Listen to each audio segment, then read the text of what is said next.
Hi, and welcome to Cover Brand, where we cover all things branding, marketing, and advertising to help you understand what the hell branding is and how it works to grow your business.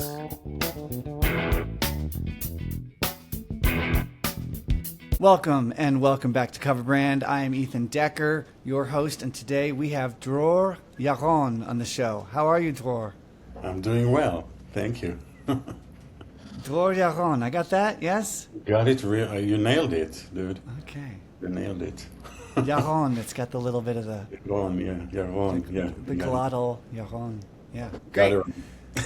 Okay, well, I know you're going to keep me on my toes when it comes to pronunciation because your cover song is also not by an American performer. Is that correct? It's an Israeli singer, yeah.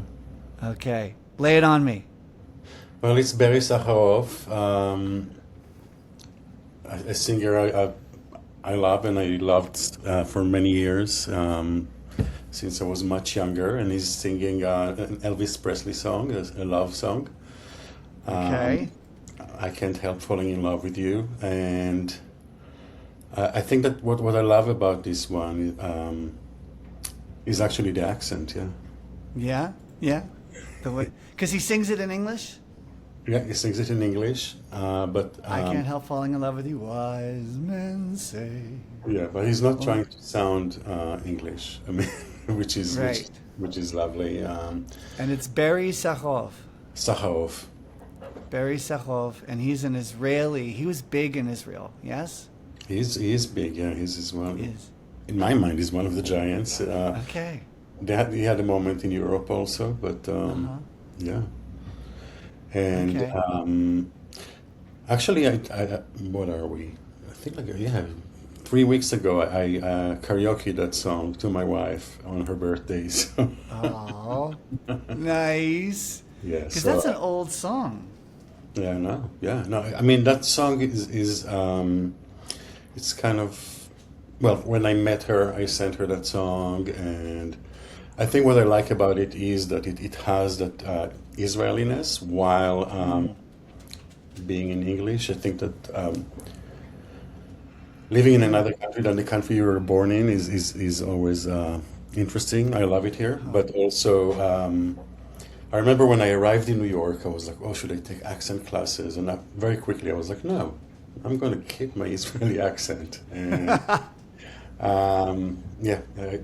as you can hear, I kept to my word. And so it's kind of showing up in English, but also being... It's actually hard to be both, but when I land in Israel, like another person shows up all of a sudden. Yeah, oh, that's great. Code switching, as we say, right? But this song actually, it's both. Well, it's a very interesting song. First of all, it's nearly a standard in my mind, and a standard is something which was composed most likely on paper first and then sung by hundreds of people, like My Funny Valentine might be one of those. But Can't Help Falling in Love, it's an interesting history. It's actually a French song from like the 18th century or something. The melody is da da da da da da da, but then it was really turned into that first Elvis Presley tune by a couple of Italian Americans and a Jewish American, George Weiss. And wow. Of course, so many Jews in American show business. Yeah. You know, so that there's a huge connection there. But I love that it went back to Israel, or went to Israel. And was it a hit for Barry Sakharov, or was it just kind of a sleeper song that he did? It was on his album. I don't think it was played on the radio or anything. I mean, got it. Yeah, he has very, very powerful original music. Got it. But it's just one of those covers that speaks to you. Mm-hmm. That's great. Okay, Barry Sakharov, I Can't Help Falling in Love with You.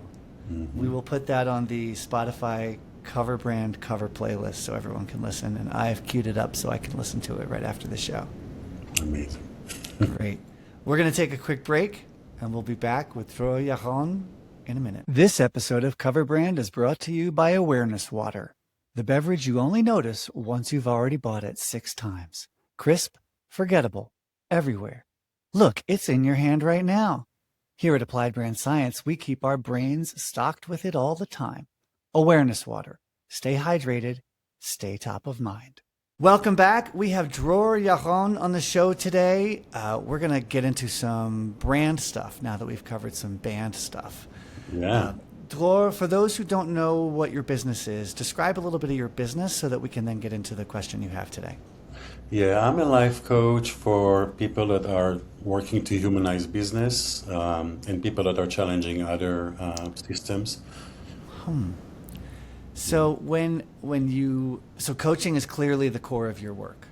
Yes. Yes. Okay. And then when it comes to your specific audience, your target, how would you describe them? You said them a little bit, but I want a little bit more meat on those bones of Well, it's who is it that needs Dror? every time I do that exercise, it is reality flies back in my face. There was a moment here. It was like, okay, it's gonna be a middle-aged woman, lives in Pittsburgh, has like a small business or a solopreneur, and then like that same week, a 70-year-old man from New York hires me and pays me handsomely, and I'm like, okay, it's like right now I can tell you that half of my clients are named Mary. Okay. So like I really am lost at that. It's like you come up with a definition and then Yeah. reality shows You up. you haven't said Dror Yaron, life coach for Mary. No, All not the Marys in the world. see, yeah, we'll see. Not yet. But also, like I have, I would say half of my clients are lawyers, and Okay. also a lot of my clients are neurodivergent. Okay. So, but yeah, I don't know if you can package it into a persona. I hear you. I hear you. And so I already have questions for you, but I want to hear your question for me first. What's your particular burning branding or marketing issue you feel like you're struggling with?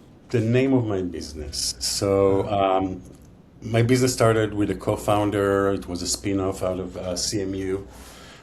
Helped startup founders understand their ethics at an early stage. CMU is Carnegie Mellon University. It is Carnegie Mellon University, and Okay, good. we were at the Robotics Institute, at a lab that was concerning itself specifically with the role of technology in society and ethics of technology. And we ended up working at the Startup Accelerator for a couple years and helping founders kind of define at an early stage what is it that they care about and what does that look like in action. Kind of trying to combat all the scandals that were and still are in the news. It was very, very successful. We were told the founders don't have time for this, and they ended up demanding regular office hours with us. We were invited for a second year. Another accelerator came on. I mean, in the first few months of it, before we even knew what it was called and what we were doing, we were mentioned in a Wall Street Journal. Like there was a lot of, it was, okay, we got something here. So we decided to spin it off.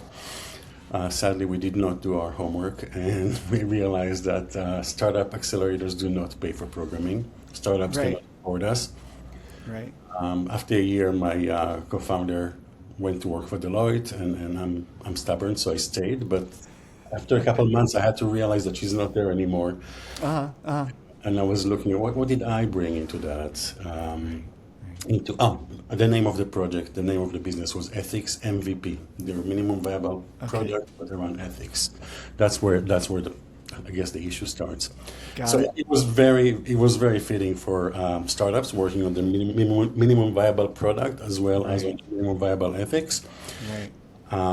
But when I was looking, okay, what did I bring to the table? So it was facilitation, and it was one-on-ones with or like small team meetings and helping people kind of think through. And I was, I guess I'm a coach. And if I am a coach, I do not need to work only with startups. I can work with people that can afford me. And actually went and got certified. So to round up my knowledge and be part of a community that has standard ethics. Right. And then I was like, okay, I'm so ethics MVP, and now I'm going to be ethics coach. And also the dot coach just came out, so I was like, great. And I bought right. dot coach, which is still my website. I can explain, like in my mind, ethics is constructing systems that are in line with our values. Sure. But if you have to explain your name, and that's the, yeah, that doesn't. And you know right away, that's a red flag. Yeah. The word ethics can either feel judgmental, or people are like, well, I don't have ethics problems, or I got calls from companies that wanted me to fix employees that are ethical, which is not what I'm doing. Yeah. So yeah, I need something. Okay. All right, so you need an easier handle for people to understand that you are the coach for anyone whose first name is Mary. Yeah, exactly. Yeah. Right. Yeah, and while you can pronounce my name, I mean, I can just go by my name, but it's not as memorable as ethics coach, for example, or That's true. Dror Yaron. Yeah. Yep. That is normal for a lot of folks just to hang their own name on the shingle, and that's what their company is. The Ford Motor Company. Right? Walt Disney Company. We think it's Disney, but it's a guy's name. It was Walter Disney. So you could do worse than certainly hang your name on the door. Ethics coach is, you're right, it's a little interesting. It at least says you're a coach, so it gets them into the right category. Because who knows what Dror Yaron actually does? Maybe he's a famous singer. Well, nobody knows what coaches do. So yeah, I think the naming is in conjunction with the positioning. And you're right to feel that itch. You're right to feel that the name isn't just a name, that it's also a matter of your positioning. And I like to say that there are two good ways to approach naming. One of them is the nail, like right on the nose, hit the nail on the head, kind of, it is what it says, like 24-hour primer or 5-hour energy. Like 5-hour energy is a great example because it's also very familiar. Everybody knows 5-hour energy. Yeah. It's a little, 2 or 3 ounce shot of caffeine. And it does exactly what it says the name does, 5-hour energy. The challenge with those names are, first of all, they don't evoke anything. They don't bring anything in. They're just very blunt forced objects. And also, if the space is crowded, the name is probably taken, or it doesn't make you very distinctive. Right? So if you say life coach, which is kind of the category, it doesn't get more bland than that. No, it doesn't. So, and 5-hour energy came in at a time, interestingly enough, when all the energy drinks were, first of all, bigger. They were at least 8.5 ounces, like a Red Bull, or they were much bigger, like the big Monster energies and the Fuel and, Killer Thrush, and I don't know the rest of the names, but they had all these names that were evocative of energy, like Monster and Red Bull, and right, and so 5-hour energy actually had a space in the market for a very distinct product, which was 2-ounce shots, so you didn't have to fill your bladder as well, which is kind of how they were thinking about it. Really, Dror, did you not? You know the story? This is exactly how they thought of it. It's like, if you want caffeine, why do you also need water? Well, because that's basically how the founder thought of it. Like, you don't need, and especially if you're driving and you're tired, you don't want to fill your bladder with water and then have to pee every hour. So let's give people their energy. I know, in the smallest amount of liquid. But then there was a gap in the market in the name because no one had just said that thing, like energy drink or energy shot. And instead of just calling it energy shot, he made it even more specific, 5-hour energy. I don't think you're going that route, right? No. And ethics coach is almost that route. Like I'm a coach for people who care about ethics. I bought changemakers.coach. Still, it doesn't hit. Yeah, yeah.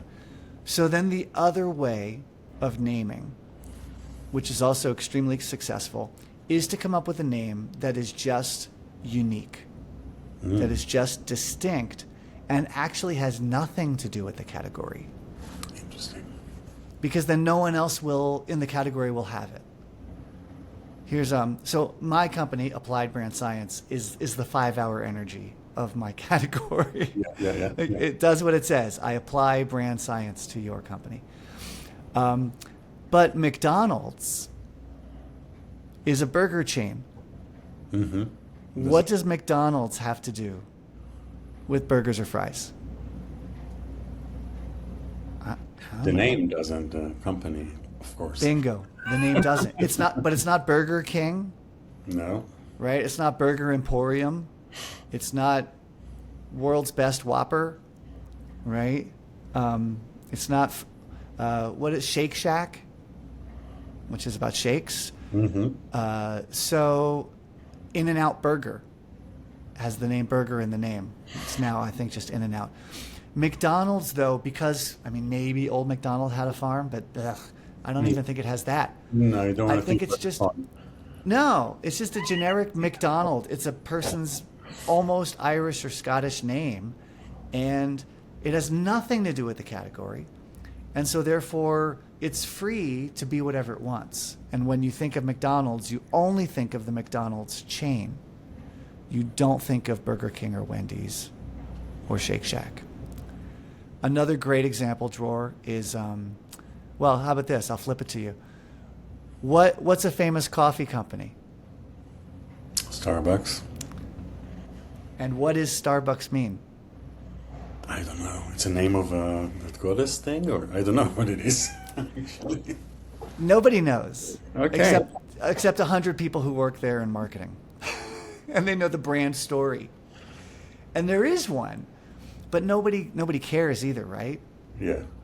And then I like to say for the logo, it's the same thing. What does a green, what is she? I don't know. A mermaid? No, like a something. Yeah, kind of a mermaid, maybe a princess. She has a crown, a mermaid princess. What does she have to do with coffee?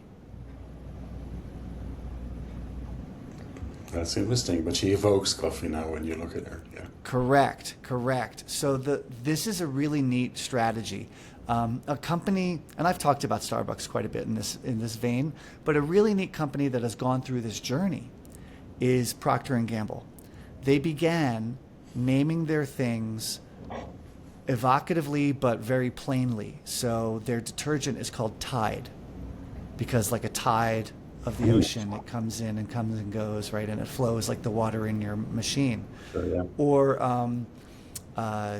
their fabric softener was called Downy, because the down of a goose softens, right? And their grease cutting dish soap is called Dawn. Right? Why is that? Just That one I'm not sure. Yeah, maybe because it brightens and sparkles things.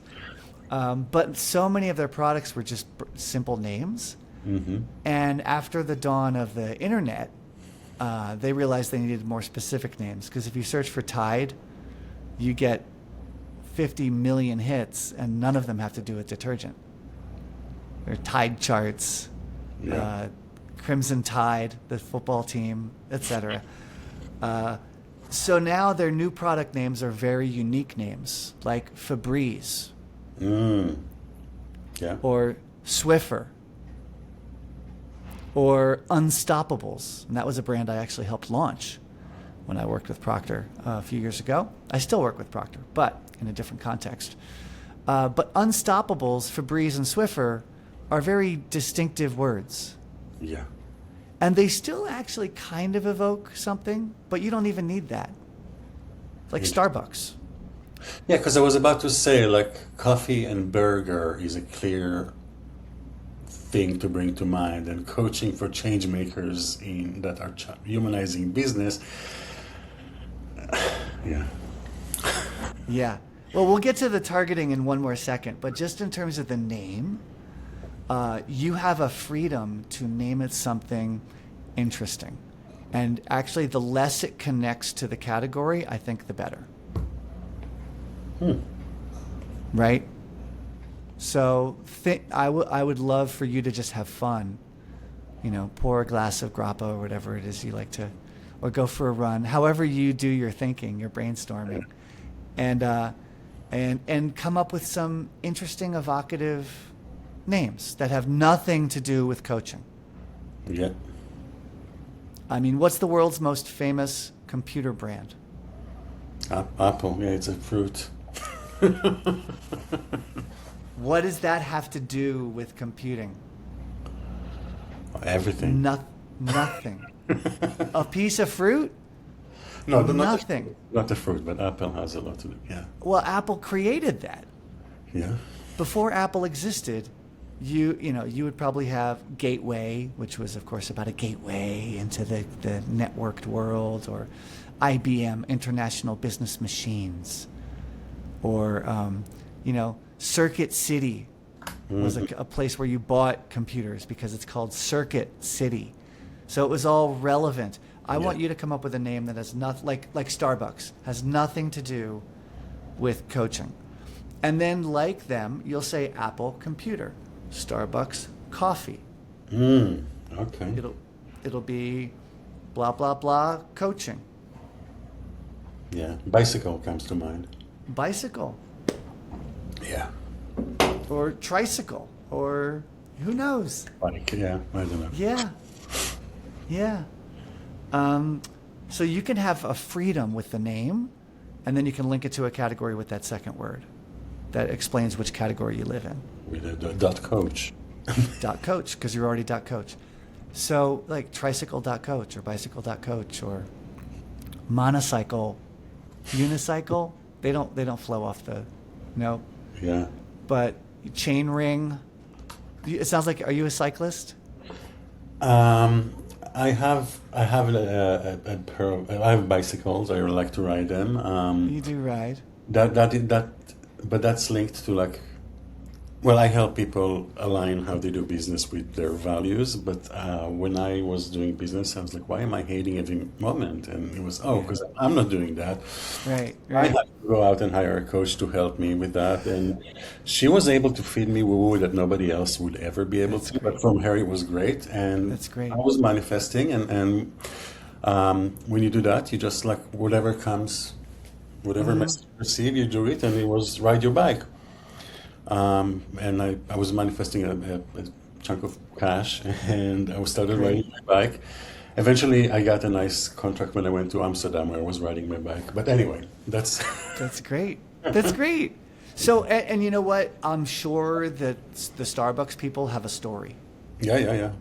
They know why they named it Starbucks, and we don't need to care. Mm-hmm. But once every 100 person, well, for Starbucks it'll be one every 10,000. They'll be like, why is it called Starbucks? And they'll want to know. Or if they work with the company, or if they're employed by the company, they'll want to know. I have my character, my Frelk, my frog with yes, antlers. love it. And it has nothing to do with brand science and marketing. But there's a story behind it, but no one needs the story. So that's the thing. You can come up with a name like Derailleur, Chain Ring, Cog.coach, right? PSI.coach. Oh, interesting. Saddle. I mean, I'm just going with the bicycle world because who knows? Maybe there's something there. Maybe. Shifters. That's terrible. But anyway, you do a whole bunch of terrible ideas, and then one of them is. Yeah, no, I think I'm gonna go for a bike ride, and the name will come to me. Yeah. Of course, you're gonna go for a bike ride, Dror. Of course you are. So good. So you're going to come up with a name that has nothing to do with coaching, that is unique, and that maybe even has a good visual, so that people can be like, "Oh, boom! There's a little logo thing. It's a chain ring." Yeah. But then, when it comes to the description of what you are as a coach, what I want you to do is ask your customers, ask your clients. Because all those Marys love you for a reason. Yeah. All those lawyers and executives love you for a reason, Yeah. and you need to find out what that reason is in their words. And Which those are I'm ahead of that because good. I had a website that I made myself, which was terrible.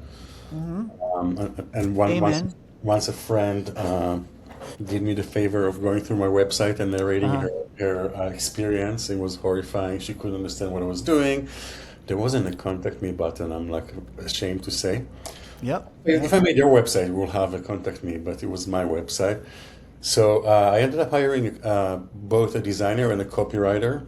Good. My copywriter interviewed 5 of my clients, and she wrote the website in their voice. So Great. it's yeah, I'm very happy with that. Good. Good. And even if it's as simple as life coach, like I'm a life coach, I help people who blah, blah, blah, blah, blah. And then maybe you start to give a couple keywords or terms that your clients talk about. Maybe you want to focus. You said Pittsburgh. You're in Pittsburgh? I'm in Pittsburgh, but I work internationally.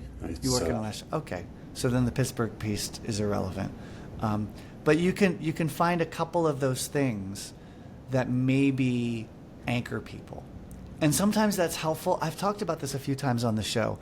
Sometimes it's helpful just to have an arbitrary way to have a smaller pond so you can be a bigger fish in a smaller pond. Like I'm a life coach for entrepreneurs who are in businesses from $3 to $10 million. Or I'm a life coach for entrepreneurs who are transplants from one culture to another. Or I'm a life coach for Jewish business people who work internationally. Like you can kind of almost pick an arbitrary, and that just helps you become a bigger fish in that pond, or helps people say, "Oh, that's me. I identify. I see I'm a myself." life coach for social venture leaders. Yeah. Yeah. Yeah. So on the one hand, it's good just to give people that handle. On the other, the research shows over and over, the science says, I hate saying that, but it's true. The research shows over and over that targeting is almost always ideal, and then the reality is sloppy. Yes. And that's okay. That's okay. You can say, I only help social venture entrepreneurs who are in $10 to $40 million companies. And you will have doctors, and you will have, solopreneurs and authors as well. And that's okay. That's okay. But don't let that change your focus of your communication. Because you still want to be focused so that your ideal, your best people can self-identify. Yeah. Have you heard of dude wipes? Yes, I have. What are dude wipes? What do you know of dude wipes? They are butt wipes that are very big. Yeah. Yeah. Wait, when you say very big, you mean popular or physically large wipes? Physically large. Okay. Big wipes for big butts. Yeah. For dudes. For dudes, yeah. So one of the funny things about dude wipes is that half of their usage is women. That works, yeah. They're not going to complain. No. Because that doubles their numbers of customers. Now, it's also true that 60% of the people that buy dude wipes are women, because women buy stuff for men all the time. Yeah. Because a lot of men don't shop for the household, or a lot of men are just boy children and need to grow the hell up. You need a wipe. They need to wipe their own asses. Yep. Clean their own damn dishes. So, but nonetheless, Dude Wipes, a company called Dude Wipes, targeted towards dudes, very male, masculine, jokey brand. Half of their users are women. And that's normal. That's okay. Yeah. And so you will have your ideal target, social venture entrepreneurs, you coach them. And then you're going to have a lot of messiness, a lot of, messy customers around that, and that's fine. That's yeah. Because I've been looking for the truth of like who Yeah. are the clients, and like the moment you come up with a definition, something else shows up. Yeah. And, Yeah. There is one way it might resolve itself, which is if you become famous in the social venture space, right? Chain ring coaching. Everybody knows chain ring. Everybody goes to chain ring. Everybody loves chain ring. And you become so busy, you don't have time for the doctors and the authors. Then you will have a much more focused set of clients. Yeah. Even then, people will probably elbow their way in. Yeah. No, that's You know good. how it goes. Okay. Is that helpful? Super, super helpful. So yeah, I'm gonna go on a bike ride, come up with a word that feels good, Good. and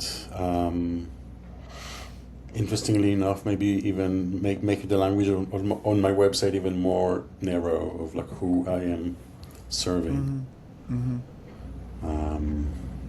Yeah. Yeah. Because I would guess you still want to focus on those people most. I do, yeah, yeah. Yeah. Yeah. Yeah.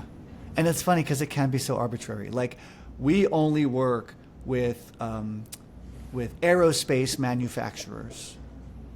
Well, it could be that you're completely relevant to automotive manufacturers too, Yeah.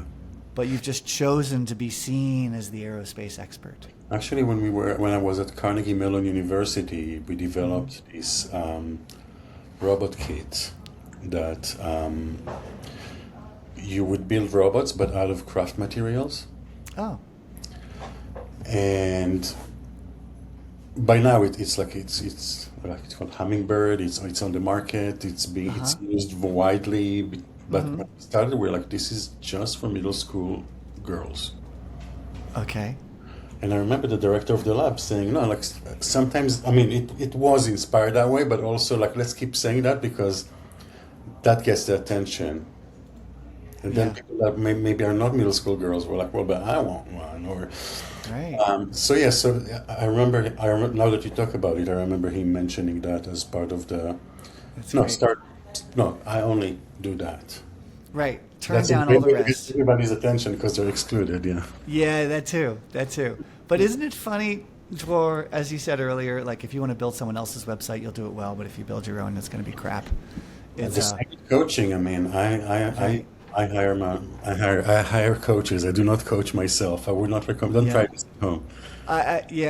my phrase for that, my new phrase, which I came up with another friend, was it's hard to cut your own hair. Yeah. That's all. It's just hard to cut your own hair. Or do a feeling, or yeah.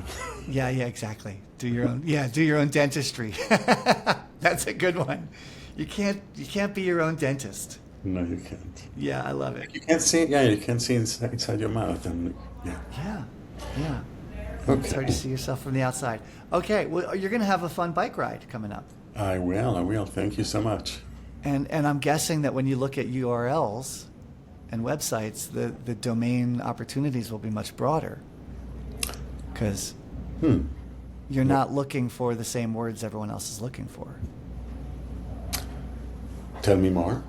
Well, you'll be looking for a weird word that no one else in coaching uses, like Oh, I see it like that. Yeah. derailleur or chainring. Yeah. Chainring.coach is probably available. Probably. Whereas socialventure.coach or socialbusiness.coach is probably taken. Maybe not, but it's worth. Yeah, it's interesting. But chainring.coach also, or whatever it is you come up with. Yeah, no, I think that there's the word that you'll remember. Yep. Shifters, Yeah, cogs. yeah, all of that. Yeah, I love it. Okay. So, I'm yeah. so glad I'm so glad you called. I'm so glad we had this chat. Yeah. Hopefully this will be helpful. I can't wait to see where it all shows up. So we'll reconnect in 6 to 12 months and find out. Perfect. Thank you, Ethan. Absolutely. Bye bye. So listen, brand science works best when it's a team sport. If you want your crew rowing in the same direction, call me to learn more about workshops, trainings, and talks, oh my, for your company. Head to appliedbrandscience.com to learn more. Oh, you're still here.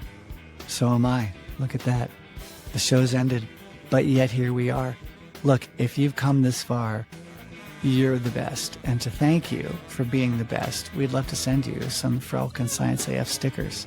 So if you'd like some, send your mailing address, of course, your name too, and also your favorite superhero to info@appliedbrandscience.com, and we'll hook you up.